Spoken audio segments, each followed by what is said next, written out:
Bonjour à tous, bienvenue à ce webinaire. Je me présente, Dorothée Contois-Cabana, coordonnatrice du réseau Calaxia, et je vous souhaite la bienvenue à ce webinaire intitulé Une formation en ligne interactive pour mieux traiter le trouble de stress post-traumatique, un premier test réussi auprès des professionnels de la santé. Ça. Alors, je vous présente un peu, dans le fond, ce webinaire il vous est présenté par, entre autres, l'Axe santé mentale des populations du RRSPQ. Il a été créé en 2014 dans le but de favoriser la recherche en santé mentale des populations, l'avancement et le partage des connaissances dans une visée de prévention, de traitement et d'optimisation des services pour cette clientèle. Il regroupe plus de... Excuse-moi, Dorothée, excuse-moi, Oui. juste partager ton écran, s'il te plaît. Ah, je pensais que... Je pensais qu'il était partagé. Non. Moi, c'est ce que je vois. Attendez, je vais recommencer.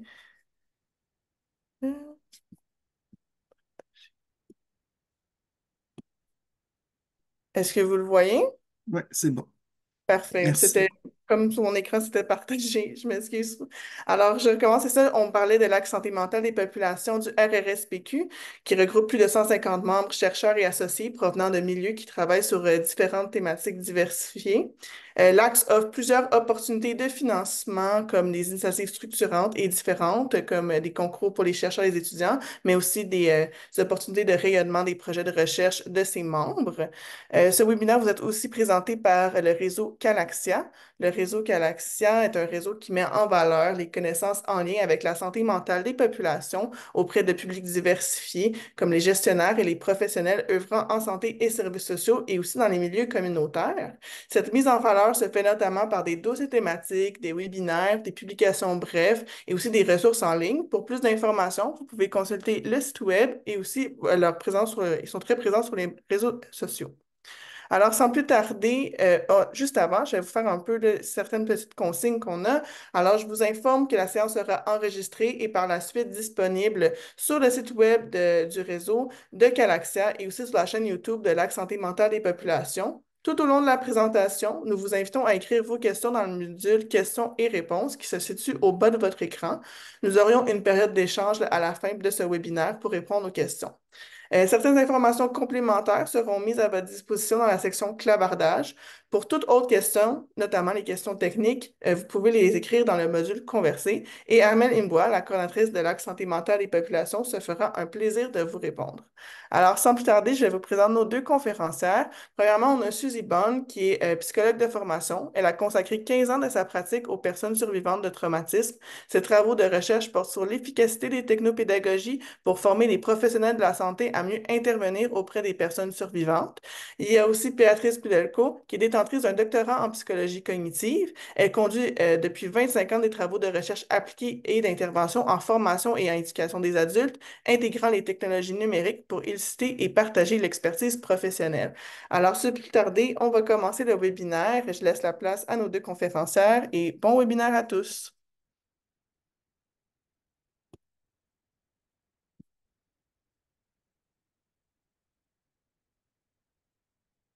Partager mon écran.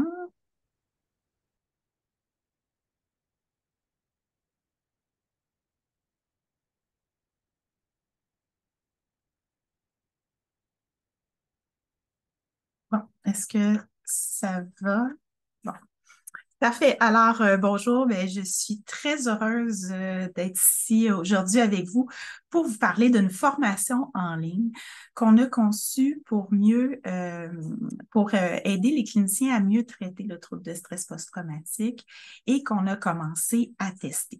Donc, ce qu'on a préparé pour vous ce midi, premièrement, on va situer la pertinence clinique et scientifique de la formation.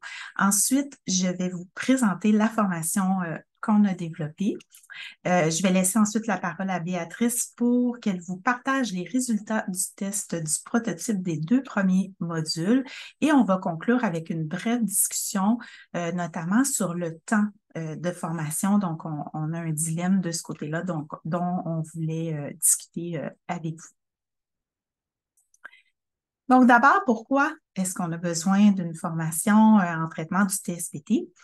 Le TSPT, c'est un trouble grave qui a des conséquences majeures sur tous les plans et surtout qui est chronique en l'absence d'un traitement adéquat. Bon, heureusement, on a des traitements efficaces qui sont appuyés par des centaines de recherches scientifiques qu'on connaît bien depuis des décennies. Et le plus recommandé est la thérapie cognitivo-comportementale axée sur le traumatisme ou TCCT, qu'on retrouve en première intention dans les différents guides de pratique internationaux et aussi celui dont s'est doté le Québec. Malheureusement, semble-t-il que ces meilleures pratiques ne percolent pas jusqu'au milieu clinique. Elles semblent rester davantage dans les milieux universitaires. Le meilleur exemple que je peux vous donner, c'est quand j'ai rencontré deux cliniciennes chercheuses qui travaillent à Boston et qui étaient présentes là, au moment des attentats du marathon de Boston. Et elles m'ont partagé à quel point ils ont été surprises qu'une ville comme Boston, où il y a de nombreux chercheurs internationaux là, qui ont une expertise en intervention post-traumatique. Finalement, dans cette ville-là, en allant sur le terrain, chercher des cliniciens pour offrir des services à la population, elles en ont trouvé très peu qui étaient en mesure d'offrir des thérapies axées sur le traumatisme. Cette situation-là n'est pas propre à Boston, évidemment. Là, elle est dénoncée là, partout dans le monde et les auteurs invitent nous invitent à former massivement les cliniciens à la TCCT dès que possible. Donc, c'est une des solutions proposées. Mais comment on peut faire ça? Donc, ça implique évidemment des milliers et des milliers de cliniciens partout dans le monde. Et c'est là que la formation en ligne asynchrone devient une option intéressante. Donc, pour rappel, ce type de formation va regrouper sur une plateforme d'apprentissage tout le matériel et les activités d'apprentissage nécessaires pour acquérir les compétences, les connaissances. Et le clinicien va pouvoir suivre sa formation de manière autonome. Donc, il y a plusieurs avantages à ce type de formation. D'abord, les experts formateurs qui sont quand même en nombre limité sont sollicités seulement au moment de la conception de la formation parce qu'après, ça roule tout seul. Il y a aussi une grande flexibilité qui est offerte aux cliniciens qui n'a pas à se déplacer, qui peut faire sa formation au moment de son choix et aussi selon son rythme à lui d'apprentissage. Évidemment, on peut offrir, une fois que la formation est faite, on peut la traduire en plusieurs langues et il n'y a plus de barrières non plus géographiques. On peut la diffuser là, partout dans le monde par le web. Ceci étant dit, c'est peut-être pas aussi simple qu'il n'y paraît. Donc, il y a toute une science derrière la formation en ligne asynchrone pour que ça fonctionne, pour que les cliniciens puissent acquérir les connaissances et les compétences nécessaires à dispenser là, cette thérapie. Et je vais laisser ma collègue, dont c'est le champ d'expertise, vous parler de ces conditions qui sont nécessaires au succès de la formation en ligne asynchrone. Merci, Suzy. Donc, en fait, nous sommes très chanceuses là, de pouvoir travailler ensemble et aussi, je souligne une très grande passion pédagogique de Suzy qui devient également maintenant une bonne experte là, de e-learning et de la formation en ligne. Donc, on a vraiment une approche interdisciplinaire avec des expertises complémentaires en psychologie et en formation et cela nous a permis à fonder notre démarche de conception sur un cadre théorique qui existe, qui a déjà permis de déterminer les meilleures pratiques, souvent basées sur les données probantes en enseignement et formation en ligne ou e-learning. Donc, de quoi il s'agit plus exactement?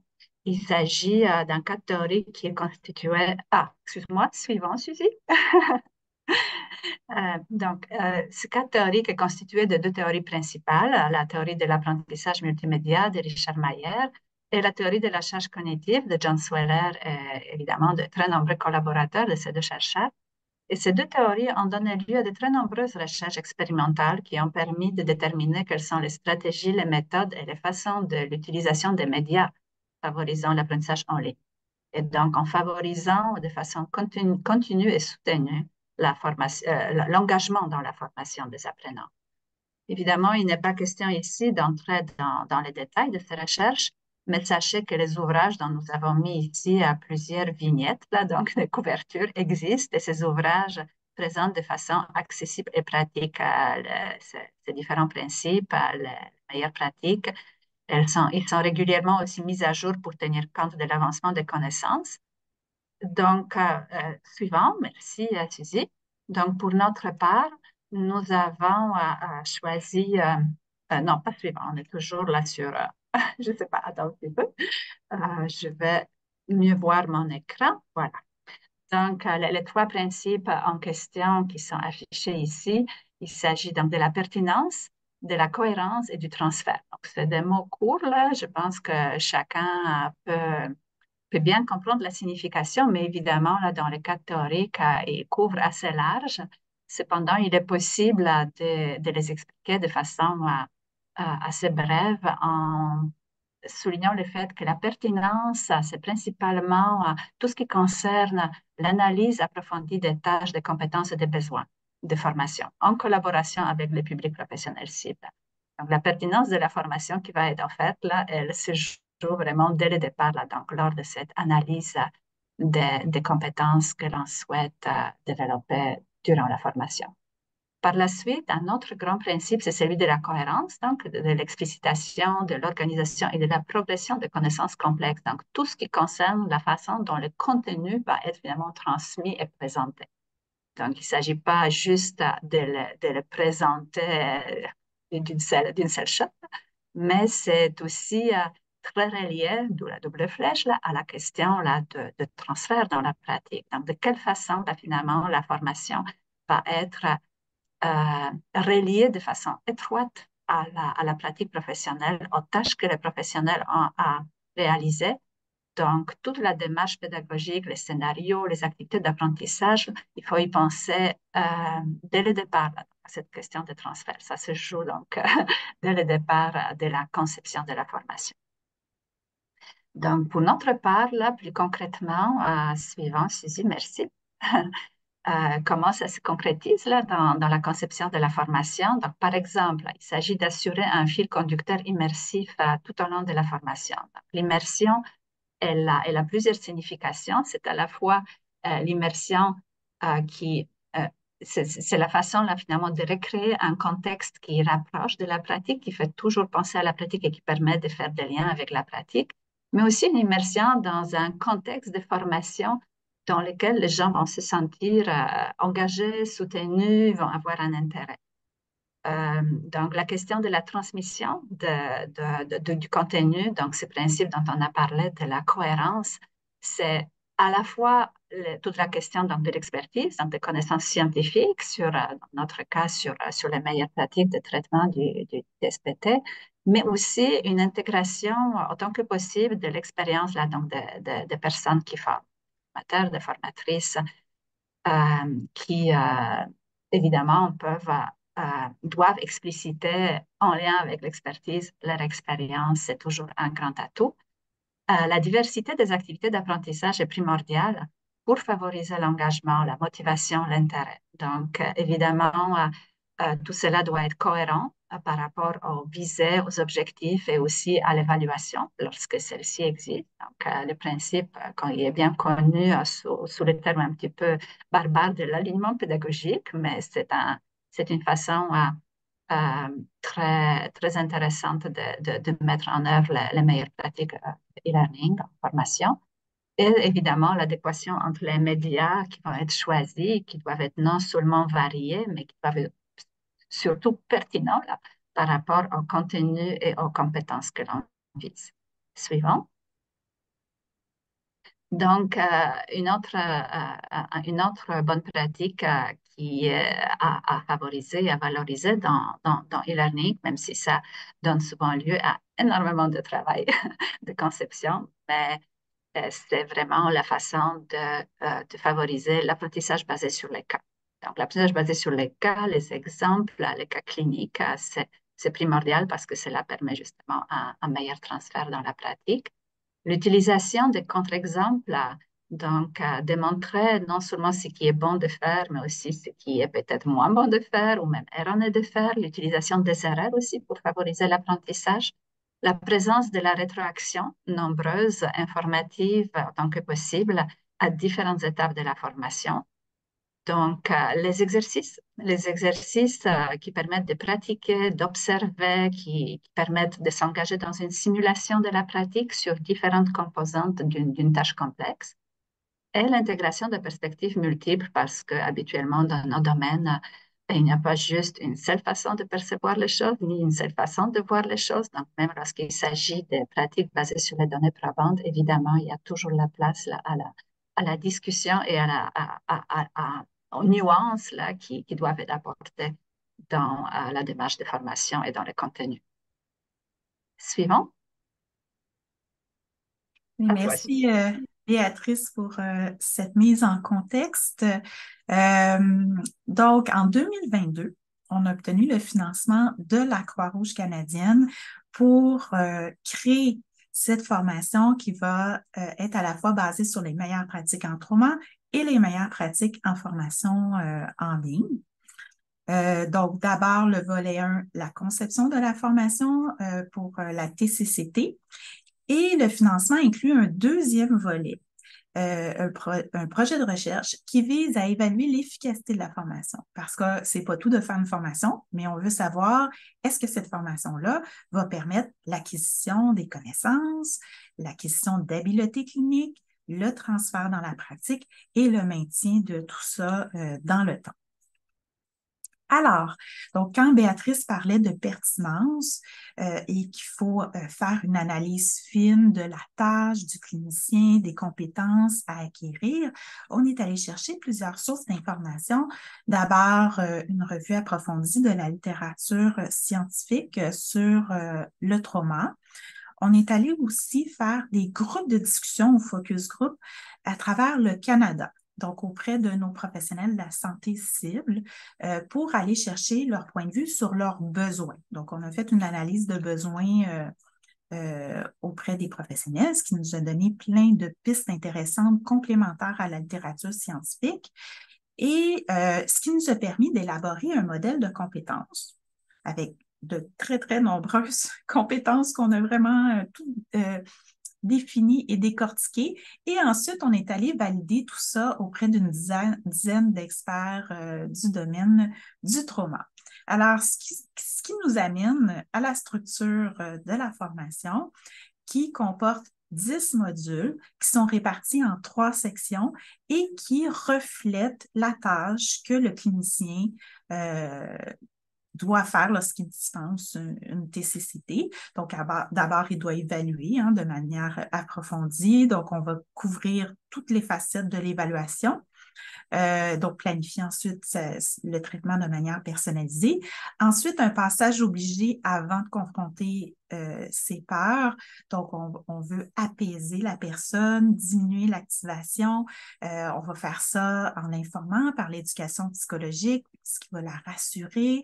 On va essayer de rechercher une stabilisation émotionnelle, par exemple avec la résolution de problèmes, des techniques d'apaisement comme la respiration profonde. On va travailler sur la dissociation post-traumatique. Puis, on va aussi l'outiller pour mieux réguler les émotions, travailler sur les pensées. Et finalement, on arrive au cœur du traitement dans les stratégies d'exposition. Donc, tout ça a une durée estimée de 20 heures, ce qui est assez costaud. Mais comme disait Béatrice, ce sont des compétences complexes qui sont à acquérir. Et pourquoi estimer? Parce que, évidemment, vu que c'est asynchrone, bien, des fois, des professionnels pourraient prendre moins de temps, d'autres plus de temps selon leur rythme.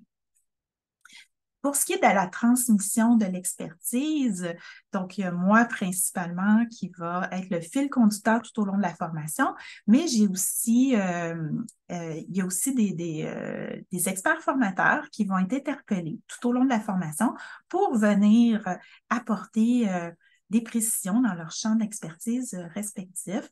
Par exemple, Mélissa Martin, qui va venir parler de la dissociation post-traumatique tout au long de la formation, Geneviève Belleville, qui va parler de sensibilité culturelle. La formation, bon, avec notre modèle de compétences qu'on a créé, a permis d'organiser la formation autour des compétences à acquérir. Donc, vous avez ici un exemple d'un menu d'un des modules, le module 3, évaluer. Et vous pouvez voir, par exemple, ici, des exemples précis de compétences, donc choisir l'événement traumatique cible, recueillir le premier récit, reconnaître les états dissociatifs. Donc, le clinicien apprenant est dans une démarche transparente, là. Il sait toujours quelles compétences il est en train de travailler, quelles compétences il est en train d'acquérir dans un certain endroit dans la formation. Donc, ici, bon, Béatrice parlait de fil conducteur immersif. Moi, j'avais une préoccupation dès le départ, celle de ne pas laisser le clinicien apprenant derrière son ordinateur seul pendant 20 heures. Je me suis dit, ça peut être long. Alors, je voulais vraiment l'accompagner. Donc, je vais lui parler directement tout au long de la formation, mais aussi avec les spécialistes en éducation, on a essayé de recréer l'ambiance ou l'expérience que les cliniciens ont lorsqu'ils participent à une formation en salle. Donc, comment on a fait ça? De plusieurs façons, mais principalement en les invitant à participer à une retraite de formation avec d'autres professionnels de la santé, d'autres cliniciens, qui sont évidemment fictifs. L'apprenant le sait là, qu'ils sont fictifs, mais ils sont présentés au début de la formation. Donc, chacun, comme au début d'une vraie formation là, qu'on va faire dans une salle de classe, où les gens se présentent, disent leur background. Donc, on a cherché à représenter divers types de professionnels et parce que je voulais que différents professionnels se sentent les bienvenus dans la formation. Et aussi différents domaines. Donc, on a des travailleurs sociaux, ergothérapeutes, infirmières, psychologues, psychiatres, etc., sexologues, différents professionnels qui peuvent faire de la psychothérapie.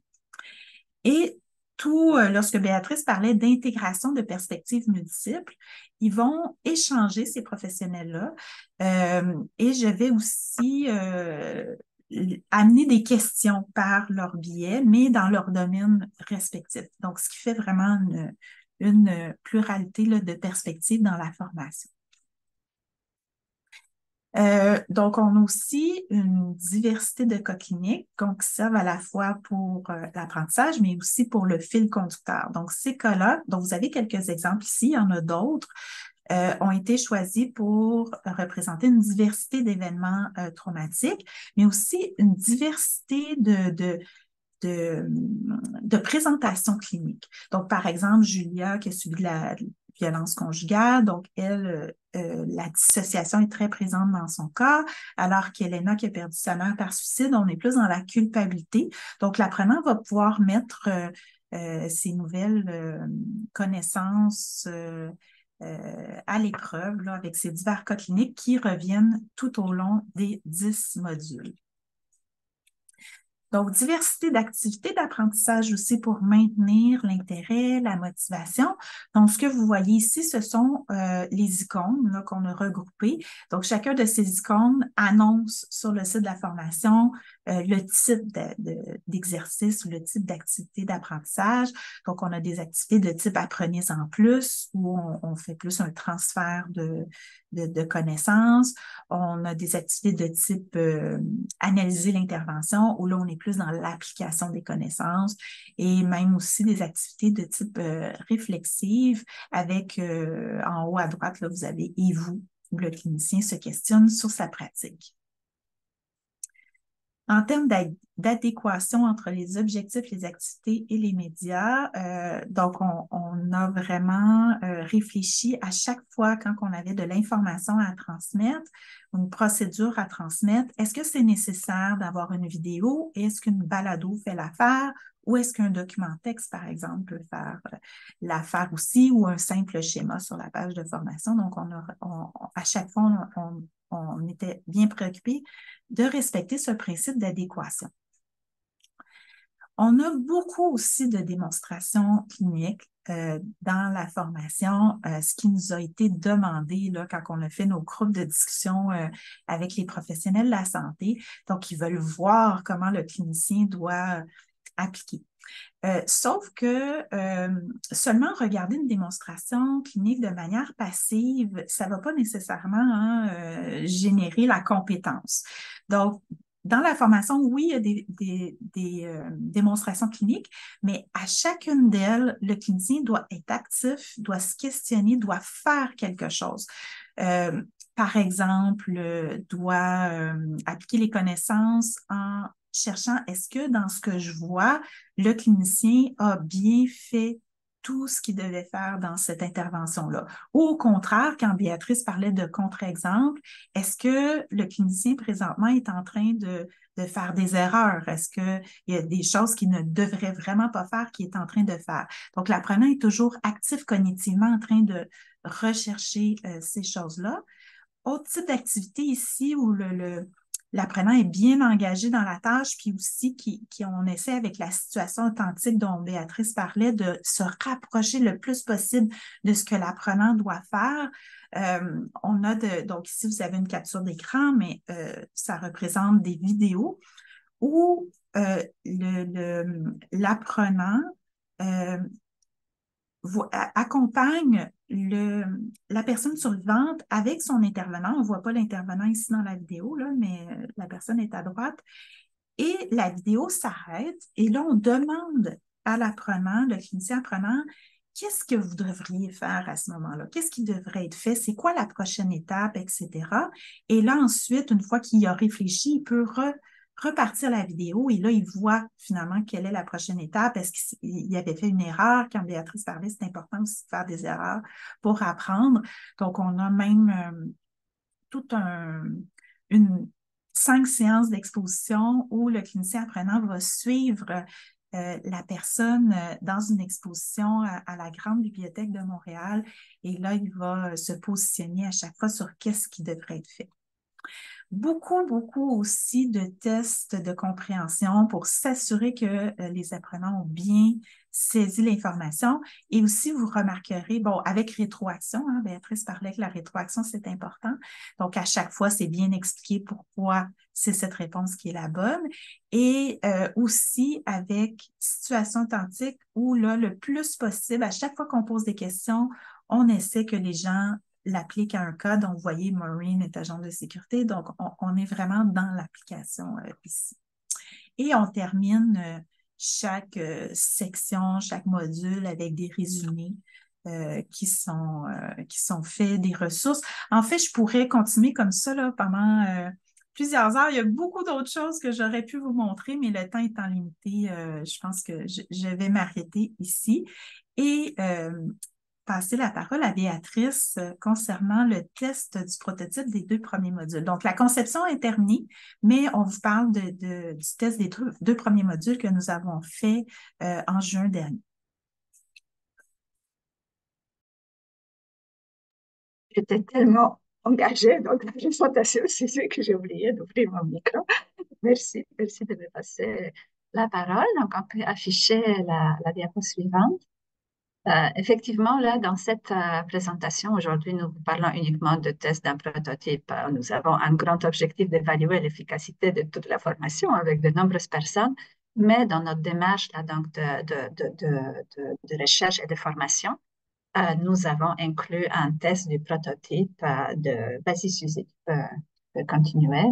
Donc, suite à l'analyse des besoins, modélisation des compétences, on a conçu le contenu, le scénario pédagogique, et puis on a conçu de façon complète 2 premiers modules. Avant de s'engager plus loin, avant d'aller plus loin, nous avons voulu donc tester comment ce prototype fonctionne auprès d'un petit nombre de participants, effectivement, et puis pour recueillir donc la perception, la satisfaction, les recommandations pour l'amélioration de la formation.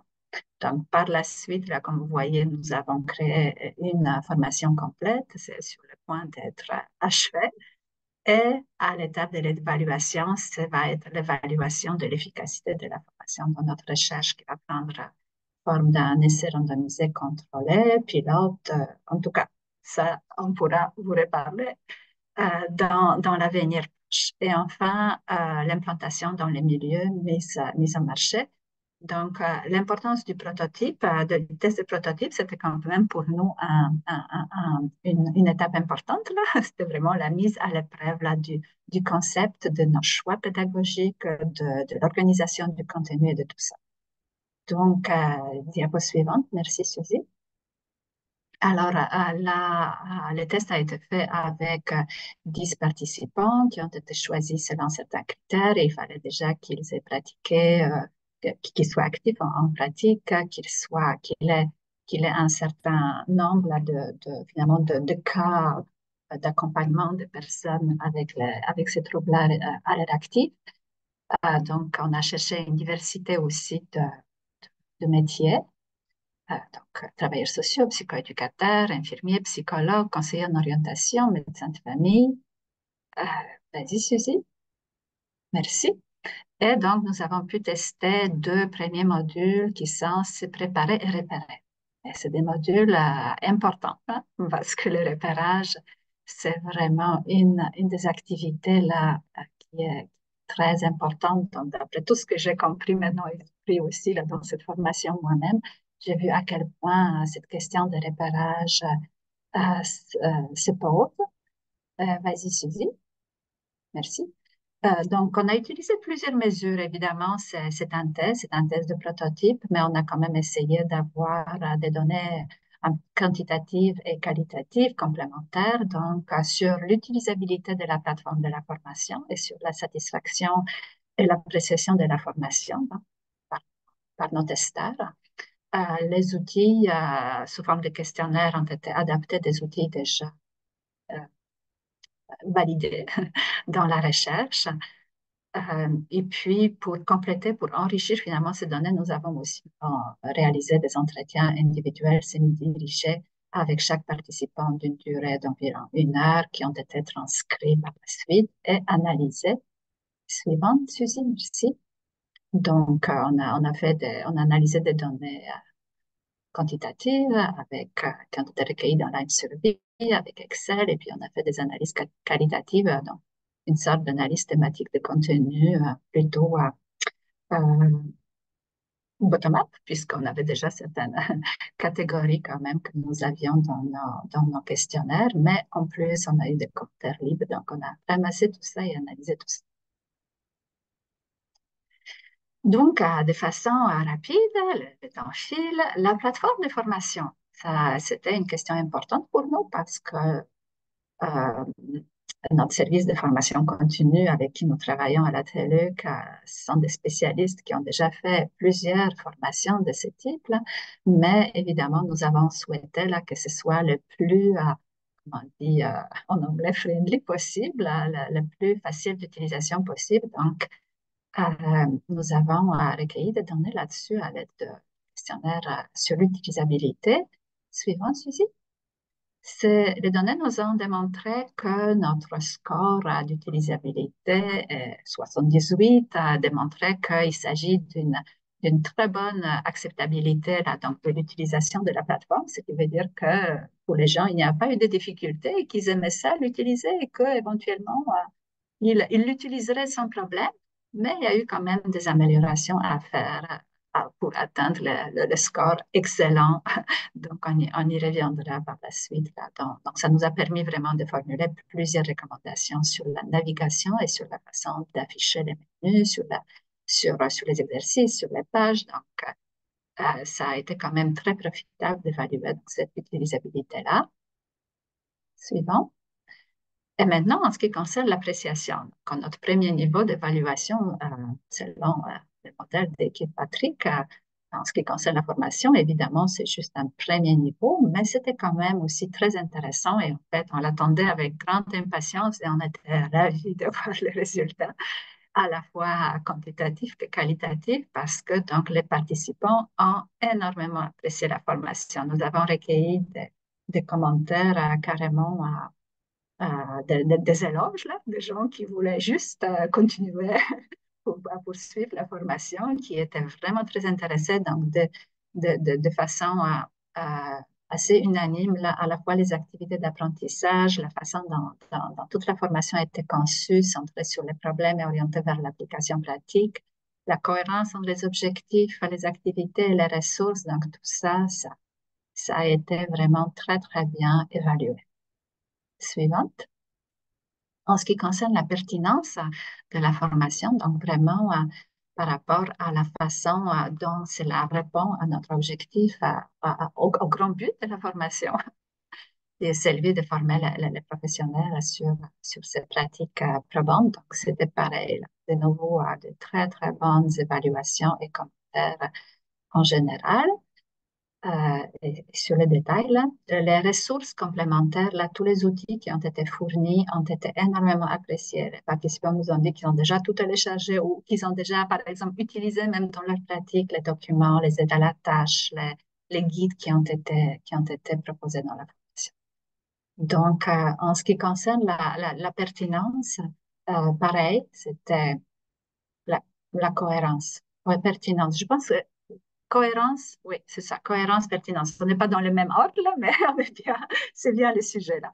Donc, la cohérence, donc, par rapport à tous les contenus, c'était vraiment un grand aussi, une grande salle d'applaudissements, là, et il faut dire que là-dedans, donc, le mérite de tous nos experts, là, la façon dont ils ont su adapter leur transmission de connaissances, donc que ce soit Suzy ou nos autres experts qui participent, c'était vraiment quelque chose qui a été très apprécié parce que les participants ont apprécié énormément justement ce dosage-là très, très fin et très équilibré entre les connaissances issues vraiment des manuels et puis la façon de les appliquer dans la pratique de façon concrète.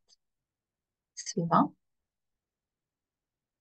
Donc, l'appréciation du transfert, donc c'est toutes nos activités, la façon dont on a conçu les scénarios, les différentes activités, que ce soit les exercices basés sur les cas, les résumés, les capsules audio, les récits des survivants, donc la façon dont on a intégré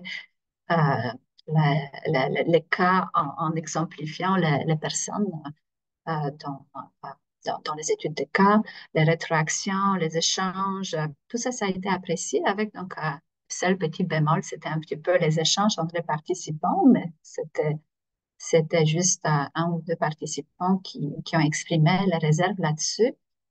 Et c'est très lié c'est très lié à la question là, donc, du dilemme principal du temps dont Suzy va pouvoir revenir là-dessus. Voilà, suivant. Donc, que devrions-nous améliorer? Quelles étaient les recommandations concernant la démarche et les activités d'apprentissage, la durée de la formation, l'utilisabilité de la plateforme? Je ne sais pas si on a une diapo là-dessus ou si je dois juste le présenter en parlant, Suzy. Oui, est-ce qu'on a une suivante ou c'est ici que je parle? Je ne me souviens plus. Donc, c'est ici que tu fais C'est ça. ici. Là. OK. Donc, la démarche et les activités d'apprentissage. Donc, en fait, c'était vraiment une grande tape dans l'épaule. Continuer comme ça. Donc, les résultats de l'évaluation nous ont vraiment encouragés et nous ont remonté quand même pas mal le moral parce qu'on a travaillé très fort là, pour avoir un produit de qualité. Et puis toute l'équipe là, et surtout Suzy aussi. Donc, continuer comme ça avec donc quelques changements là, et les améliorations qui ont été vraiment recommandées par rapport à l'utilisabilité de la plateforme d'apprentissage. Donc, c'est principalement par rapport à l'ergonomie, la façon de naviguer, la clarté du menu de navigation, les indications de la progression dans l'apprentissage. Donc, on a pu améliorer tout ça. Ce que vous avez vu tout à l'heure là dans le menu, c'est déjà notre menu amélioré que nous trouvons que maintenant, il répond vraiment aux besoins des apprenants. Et la durée de la formation, bah, c'est ça. Ça, c'était la principale euh, dilemme, aussi bien pour nous en tant que concepteurs qu'experts de contenu dès le départ. Comment former sur cette compétence complexe alors qu'il y a tant de choses à transmettre, tant de choses à dire, et, et puisque selon les meilleures pratiques de formation la meilleure chose à faire là, c'est de permettre aux gens vraiment de s'immerger dans la tâche, là, de pratiquer, de s'exercer, d'échanger, etc. Donc, il y a toujours comme un genre de tension là, entre l'efficacité en termes du temps et aussi des coûts de la formation, il ne faut pas les oublier, et l'efficacité en termes vraiment de l'apprentissage. Donc, je passe la parole à Suzy. Oui, donc je voudrais ajouter mon grain de sel sur la durée et le temps. Euh, Parce que d'une part, quand Béatrice a fait les entrevues qualitatives, les gens disaient apprécier beaucoup la diversité de cas, l'occasion de pratiquer les habiletés. D'un autre côté, ils disaient, ben, c'est quand même ça prend beaucoup de temps. Alors moi, j'appelle ça, on veut le beurre et l'argent du beurre. Donc, c'est comme si c'est ça le dilemme qui se pose. Comme Béatrice dit, pour acquérir une compétence, il faut la pratiquer. C'est ça les meilleures pratiques en formation en ligne. Mais d'un autre côté, ça prend du temps. Donc, on doit réussir à trouver cette même ligne qui est l'équilibre entre, bon, on doit faire pratiquer les gens, mais juste assez pour pas qu'ils trouvent que ça prend trop de temps, juste assez pour acquérir la compétence. Donc, on a vraiment pensé à diverses solutions par rapport à ça, aussi dont garder des activités d'approfondissement qui seraient optionnelles. Donc, un apprenant, un clinicien apprenant qui a peut-être un peu plus d'expérience pourrait se satisfaire là, des activités de base, mais un apprenant qui est plus novice pourrait vouloir continuer à avoir plus d'exemples et on a prévu ça dans la formation. Et l'autre chose aussi, c'est que les compétences qui n'étaient pas centrales à l'acquisition de la TCCT, comme par exemple la sensibilité culturelle, on trouve que c'est très important, mais ce n'est pas essentiel à l'acquisition de la TCCT. Alors, toutes ces capsules-là, donc, sont optionnelles pour les personnes qui veulent approfondir là, cette compétence culturelle. Donc, ça fait partie des quelques solutions que nous avons trouvées. Alors, donc, en conclusion, donc, qu'est-ce qui va se passer ensuite? Bien, on arrive très bientôt euh, à notre projet de recherche pour évaluer l'efficacité. Est-ce que finalement, cette formation-là permet l'acquisition des connaissances, des habiletés cliniques, le maintien dans le temps et le transfert dans la pratique? Et pour moi, c'est vraiment ça qui va être le vrai test. C'est ça qu'on veut savoir. Donc, les gens peuvent bien être satisfaits de la formation, mais on veut savoir est-ce que ça fonctionne? Et donc, voici l'équipe de recherche. À gauche, l'équipe initiale, donc moi-même, Béatrice Pierre-Olivier Caron, qui est un de nos collègues à l'Université TELUC. Et par la suite, on a invité d'autres collègues chercheurs à se joindre à notre équipe. Donc, Geneviève Belleville de l'Université Laval, Christine Genet, Université de Montréal, infirmière, Steve Geoffrion, qui est psycho-éducateur et à l'université, chercheur à l'Université de Montréal. Alors, donc, la conception sur la bonne voie, le vrai test à venir, comme je viens de le dire, et bienvenue aux cliniciens intéressés. Donc, on va chercher pour le projet de recherche des professionnels de la santé qui sont autorisés à pratiquer la psychothérapie et qui ont au moins quelques cas en suivi, qui ont au moins déjà rencontré des personnes survivantes de trauma. Et ce qui est intéressant aussi, c'est qu'on va demander l'accréditation de la formation par l'Ordre des psychologues. Donc, en principe, les 20 heures vont être offertes oui, offertes gratuitement, mais aussi accréditées par l'Ordre des psychologues. Et on va comparer notre formation dans le cadre d'un essai randomisé contrôlé à une formation en salle sur le même thème de la TCCT et à un groupe qui n'aura pas la formation, mais qui pourra l'avoir là, par la suite en remerciement, mais au moment de comparer. Donc, ça va être notre groupe contrôle. Alors, bien, merci à vous et ben, nous sommes disponibles si vous avez des questions. Oui, merci beaucoup pour cette super belle présentation. C'est vraiment un projet qui est très innovant, puis on voit qu'il y a beaucoup de travail qui a été mis là-dessus, puis c'est vraiment tout à votre honneur d'avoir pris tout ce temps-là pour faire une formation de qualité. Dans le fond, je rappelle à nos participants là, que vous pouvez nous écrire vos questions dans le module questions-réponses et on va pouvoir les lire et répondre. Sans plus tarder, si vous avez des questions, n'hésitez pas à les écrire. Euh, alors, c'est ça, juste pour revenir pour une première question, vous avez mentionné à la fin là, vraiment l'aspect que c'est une formation qui va être offerte pour les personnes là, qui ont le droit de pratiquer la psychothérapie au Québec. Euh, Fait que dans le fond, est-ce que ça s'adresse seulement, on voit, c'est qui, dans le fond, on sait que les psychologues vont pouvoir là, y participer, mais quels sont là, les autres professionnels là, qui pourraient bénéficier de cette formation-là? Oui, en fait, peut-être que ça touche aussi la question des actes réservés, hein, parce la formation porte sur la thérapie cognitivo-comportementale axée sur le traumatisme, qui est une psychothérapie et qu'au Québec est un acte réservé. Donc, celle-là, bon, je pense que plusieurs volets à la réponse que je peux fournir. Si on est vraiment au niveau du projet de recherche comme tel. Donc, nos critères d'inclusion, ça va être comme j'ai mentionné, des personnes qui sont autorisées à pratiquer la psychothérapie au Québec. Vu que c'est une psychothérapie qui est enseignée, on va y aller avec cette clientèle-là.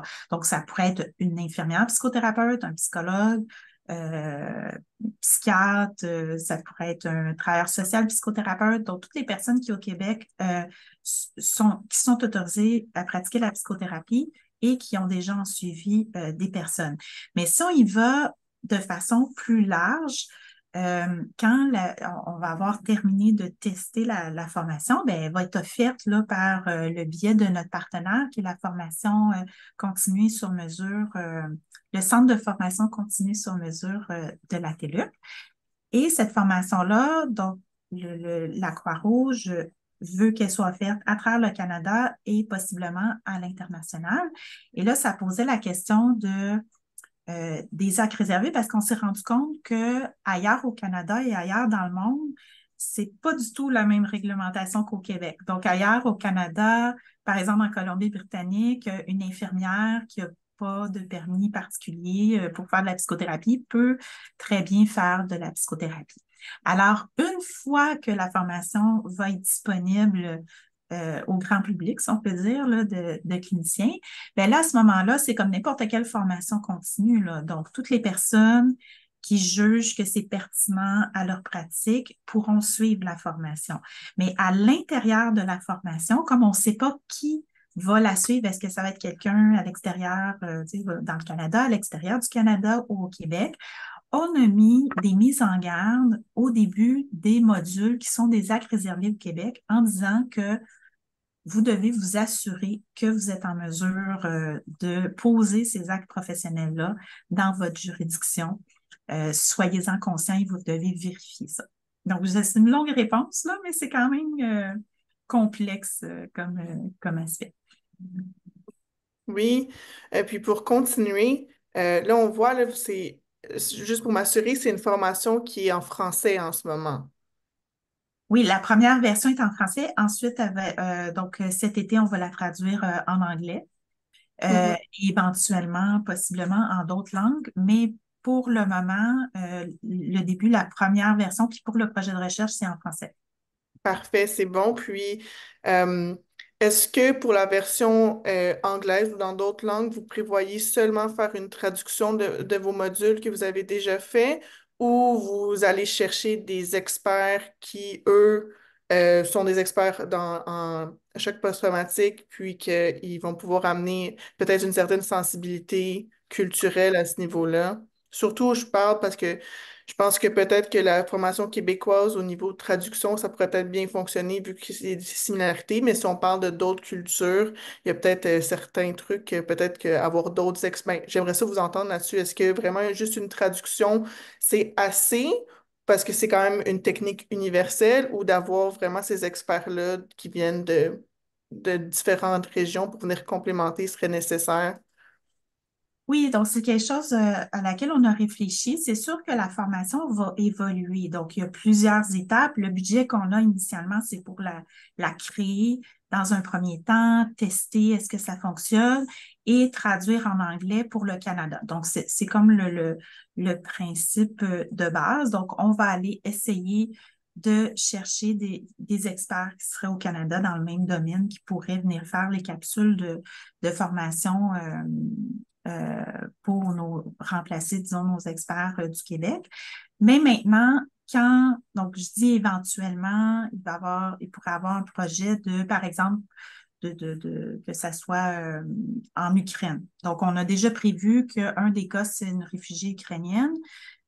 Mais effectivement, à ce moment-là, c'est un autre projet. Donc, quand on aura un financement pour une traduction pour un pays donné, une langue donnée, bien, c'est sûr que là, un autre projet va se mettre en branle. On va aller chercher une adaptation culturelle des experts dans ce pays-là. Ça, c'est certain.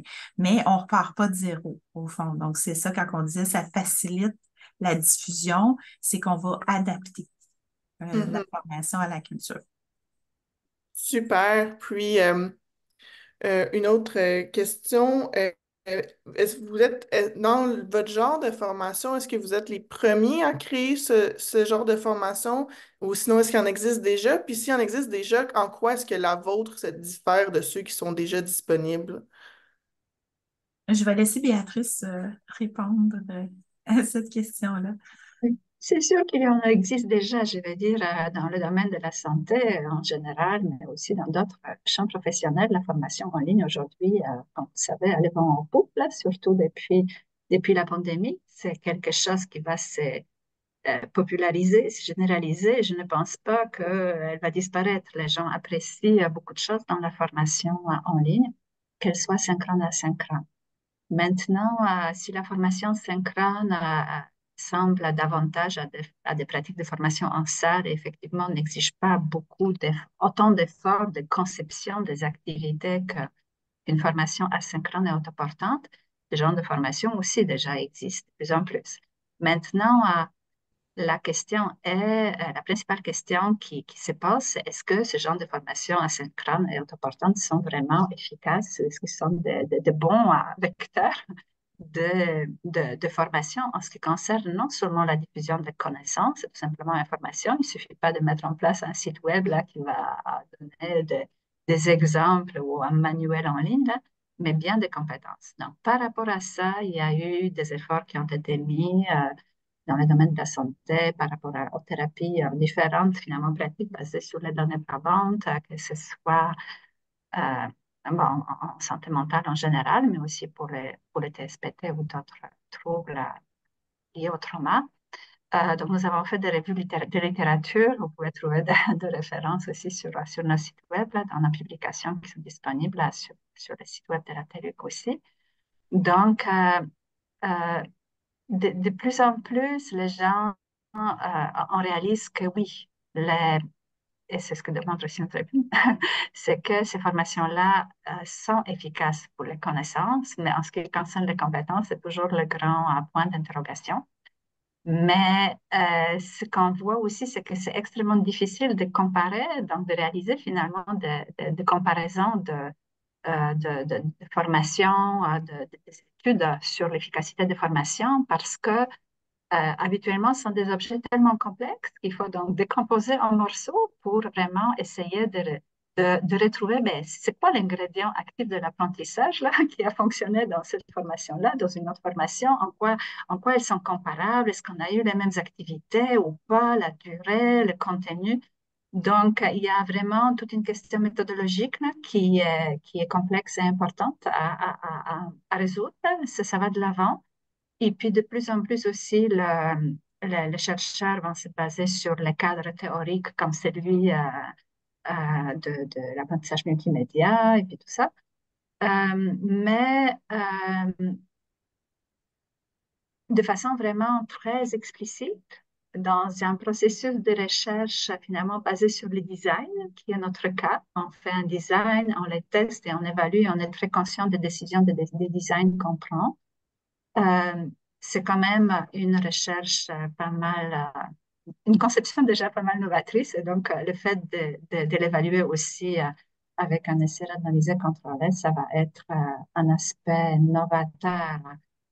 Essayer de répondre à cette question de compétences là, il n'y a pas beaucoup de recherches là qui l'ont fait à ce jour-là. Parfait. Puis ça, je trouve ça vraiment important de souligner que vous fassiez toutes ces étapes d'évaluation-là pour votre intervention. Ça va vraiment aider là, à cette crédibilité-là de votre formation et tout ça, puis à s'assurer qu'elle fait vraiment la bonne chose. Puis un autre aspect qui est important de votre formation, c'est le fait qu'elle est asynchrone.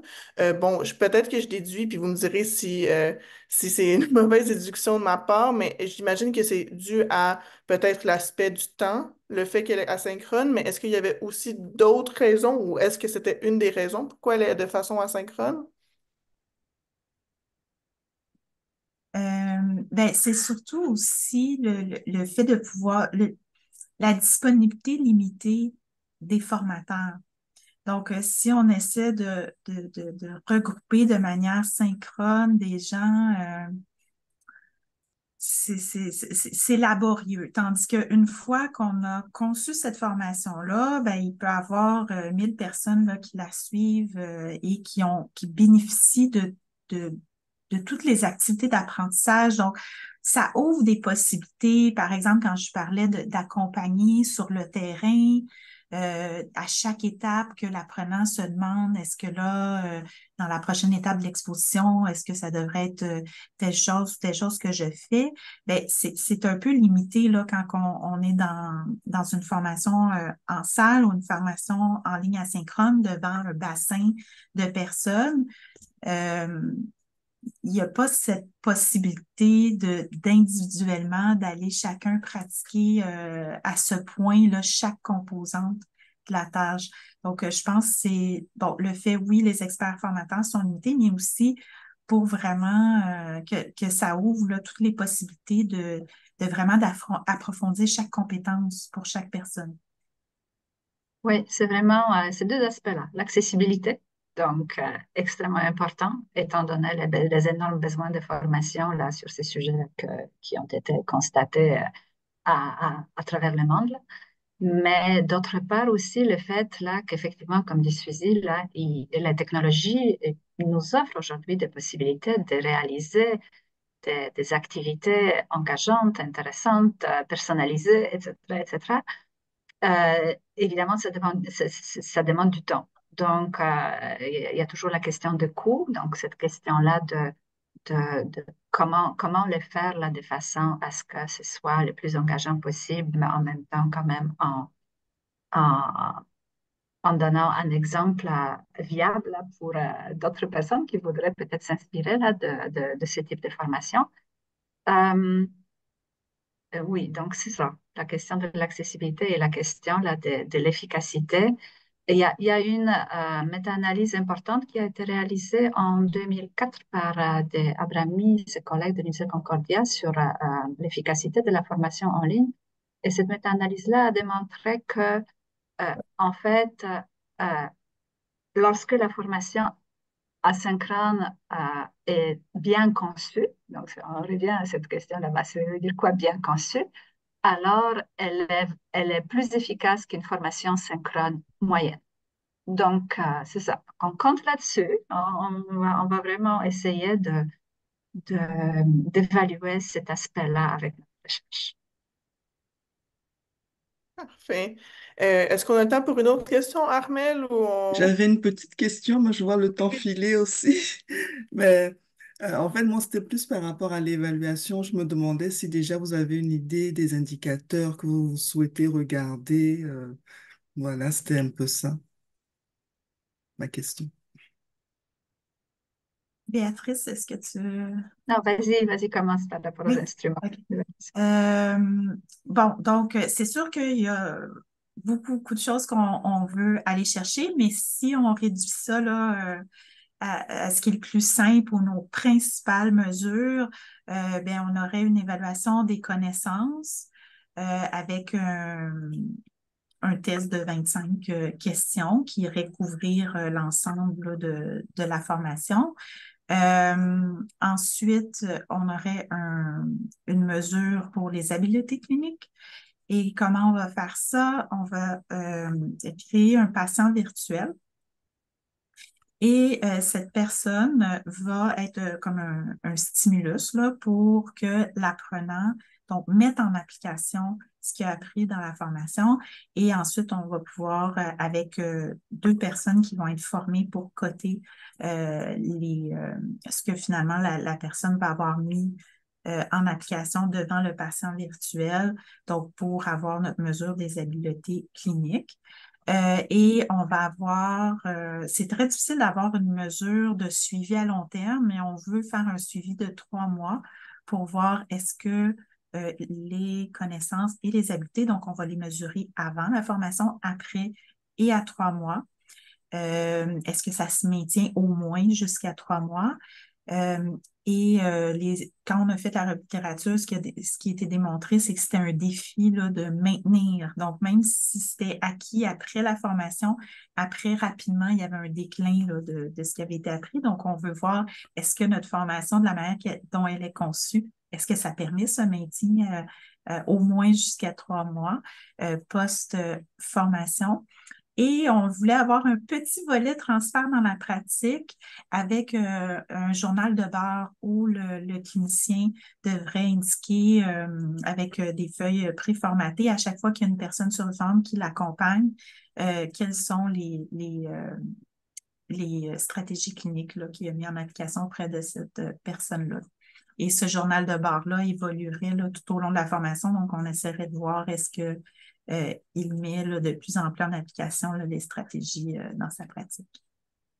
C'est ça. Nous sommes en train de préparer la méthodologie et nous aimerions aussi inclure là, dans toutes ces mesures dont Suzy vient de parler, une mesure par rapport au suivi de la formation elle-même. Donc aujourd'hui, avec les données sur l'apprentissage, là, le recueil de données dans les plateformes, là, comme dans notre cas la plateforme Moodle, il s'agira pour nous d'aller chercher les bons indicateurs là, pour évaluer euh, l'engagement, l'intérêt. Est-ce que, par exemple, le fait que les gens ont fait une activité plusieurs fois, est-ce que ça a eu un impact?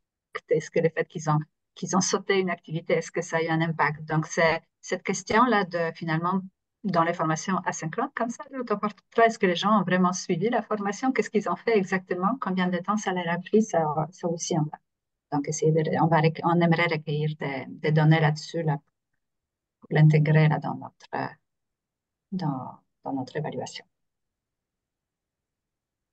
Alors, super. Alors, merci encore beaucoup à vous deux pour cette super beau webinaire, très, très intéressant, un super beau projet.